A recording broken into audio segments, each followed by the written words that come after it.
I've always been a bit of a nomad, chasing stories for my travel blog across the country. Hotels are my second home, those sterile, predictable rooms with their stiff sheets and humming mini-fridges. You check in, you sleep, you leave. Simple. But there was this one night in a small, aging hotel just off a forgotten highway in Nevada that shattered any sense of safety I ever felt in those places. It was 2019 and I was on a solo road trip hunting for quirky roadside attractions to feature. The Desert Rose Inn wasn't even on my radar, just a last-minute booking because I was too tired to drive another mile. The clerk at the front desk was a wiry guy with a crooked smile, probably in his 60s, who handed me a key, an actual metal key, not a card, for room 214. Quiet floor, he said, barely looking up from his crossword puzzle. The place smelled like stale cigarettes and lemon cleaner, and the elevator creaked like it hadn't been serviced since the Reagan era. I didn't care. I just wanted a shower and a bed. Room 214 was standard, faded floral wallpaper, a lumpy queen bed, a TV that probably only got 3 channels. I dropped my backpack, kicked off my boots, and flopped onto the bed, scrolling through my phone to plan the next day. That's when I heard it, a faint whisper like someone murmuring just on the other side of the wall. I sat up, straining to listen. It wasn't coming from the hallway or the room next door. It was closer, almost inside the wall itself. I figured it was pipes or maybe the wind rattling something in the old building.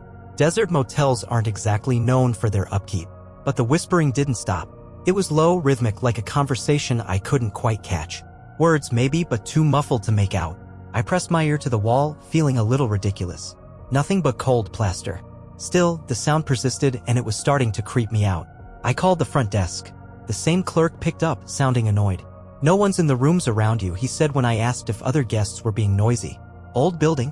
Makes noises. Ignore it." He hung up before I could argue. Great customer service. By midnight, I was trying to sleep, but the whispering had grown louder, more insistent. It wasn't just a murmur now, it was voices, plural, overlapping in a way that made my skin crawl. I couldn't shake the feeling that they were talking about me. I know how that sounds, but it was like they knew I was there, listening. I turned on the TV to drown it out, cranking the volume on some late-night infomercial. Didn't help. The voices seemed to slip through the noise, weaving into it. I got up, pacing the room, telling myself I was just tired, imagining things. But then I noticed something odd. The wallpaper near the headboard had a seam, slightly raised, like it had been patched poorly. I don't know why I did it, curiosity maybe, but I pressed on it. The seam gave way, revealing a small, rectangular panel, no bigger than a book, hidden in the wall. My heart was pounding as I pried it open with my fingernails. Inside was a hollow space, maybe a foot deep, stuffed with papers. Old papers, yellowed, brittle, some handwritten, others typed. I pulled one out, my hands shaking. It was a letter, dated 1974, addressed to Margaret. The handwriting was frantic, describing someone watching the writer from inside the walls. Another paper was a police report from 1982, mentioning a missing guest from room 214. I kept digging, finding more newspaper clippings about disappearances. A Polaroid of a woman I didn't recognize, her eyes wide with fear, and a small, leather-bound journal. The journal was the worst. It belonged to someone named Clara, a guest in the 90s, who wrote about hearing voices in the walls, feeling watched, and seeing shadows move where they shouldn't. Her last entry, dated 3 days before she vanished, according to a clipping I found, said, "They're not just voices. They're here. They want me to join them." I dropped the journal, my stomach twisting. The whispering was louder now, almost a chant, and I swear I felt the air in the room shift, like something was pressing against me. I grabbed my phone to call for help, but the screen flickered, and the battery drained from 80% to dead in seconds. The lights in the room dimmed, then surged, casting weird shadows that seemed to twist into shapes. Human shapes, but wrong, elongated. I bolted for the door, but the knob wouldn't turn. I yanked at it, panic rising, and that's when I heard it. A clear, distinct voice, right behind me, whispering my name. Not from the walls, from the room. I spun around, but no one was there. The air felt thick, like I was breathing through a wet cloth, and the whispering turned into a cacophony. Dozens of voices overlapping, begging, screaming, laughing. I don't know how I got the door open. Adrenaline, maybe, but I ran, leaving everything behind except my wallet and keys. The hallway was dark, the lights flickering, and I swear I saw movement at the edge of my vision, like figures slipping into doorways. I took the stairs 2 at a time, bursting into the lobby. The clerk was gone, his crossword left half-finished on the counter. I drove for hours that night, not stopping until I hit a gas station at dawn. When I finally worked up the nerve to call the hotel, the number was disconnected. A week later, I looked it up online. The Desert Rose Inn had been condemned in 2020, abandoned after years of complaints about strange occurrences. Some locals claimed it was haunted by guests who never checked out, trapped in the walls by something or someone that fed on their fear. I never went back. I don't stay in hotels anymore either, and sometimes, when it's quiet, I still hear whispering.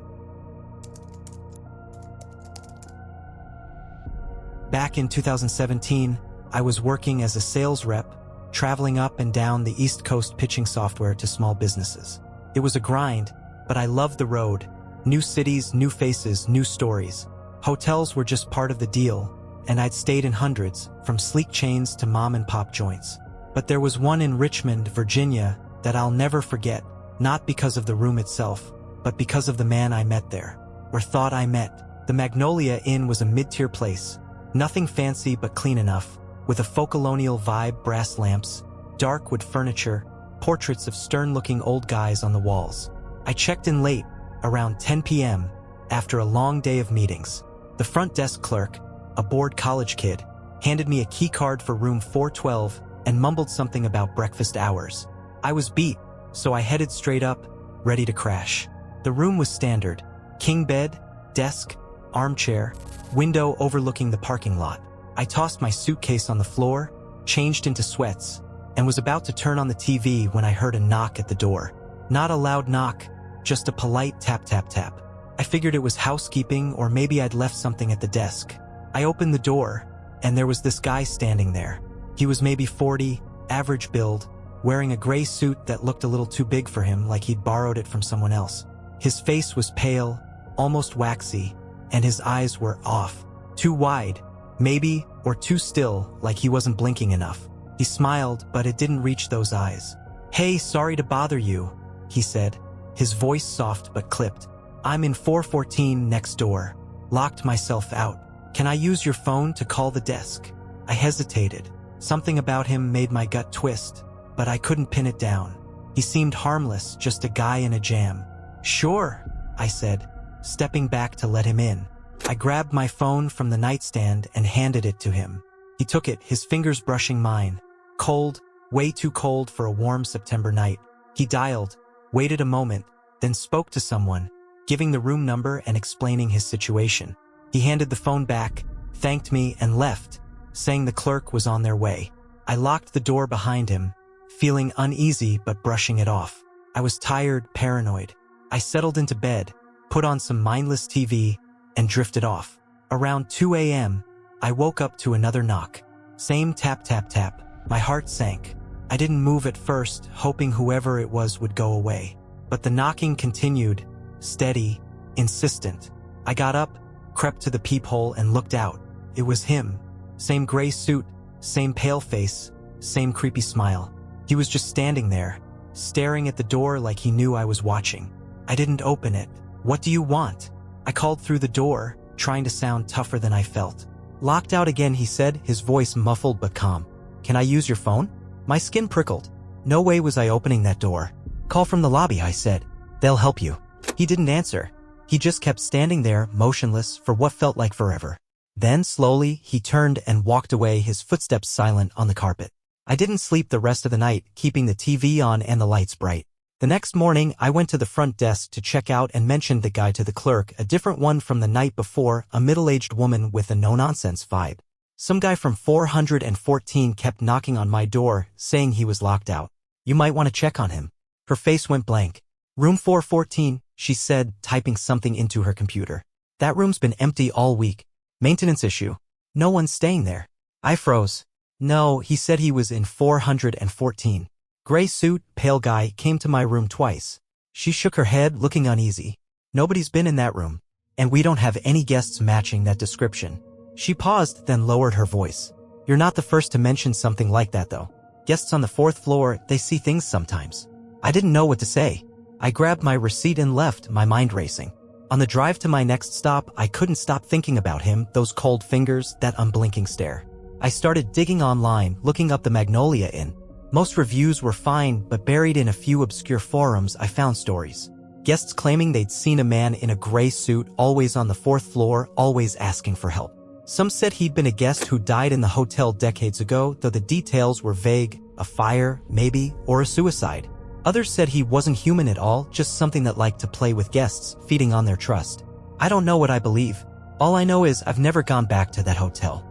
And every time I check into a new one, I hold my breath when I hear a knock.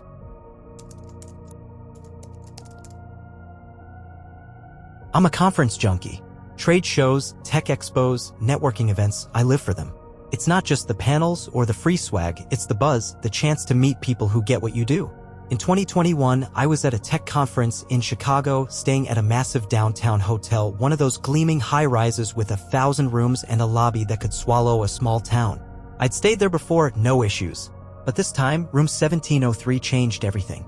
I checked in on a crisp October afternoon, buzzing from a day of workshops. The room was nice, modern, with floor-to-ceiling windows offering a killer view of the city skyline. I unpacked, set up my laptop, and headed out for a networking dinner. When I got back around 11 p.m., I noticed something off. My laptop, which I'd left closed on the desk, was open, the screen glowing faintly. I frowned, figuring I'd just forgotten to shut it. But when I checked, a Word document was open, one I hadn't created. It was blank except for a single line, "You're not alone." My stomach dropped. I'm not a paranoid person, but that freaked me out. I checked the door locked, no signs of tampering. My stuff was all there, nothing missing. Maybe a prank, I thought, or a glitch. I shut the laptop, double-checked the locks, and went to bed, telling myself it was nothing. The next morning, I woke up to a faint scratching sound. It was coming from the bathroom. I got up, heart pounding, and flipped on the light. The mirror had a word scratched into it, faint but unmistakable, "Stay." The glass wasn't cracked, just etched like someone had used a diamond or a knife. I called the front desk, my voice shaking, and demanded someone come up. A maintenance guy and a manager arrived within minutes. They looked at the mirror, then at me like I was pulling some stunt. "We'll replace it," the manager said, clearly skeptical. "Probably a defect from the manufacturer." A defect? That spelled a word? I didn't buy it, but I didn't argue.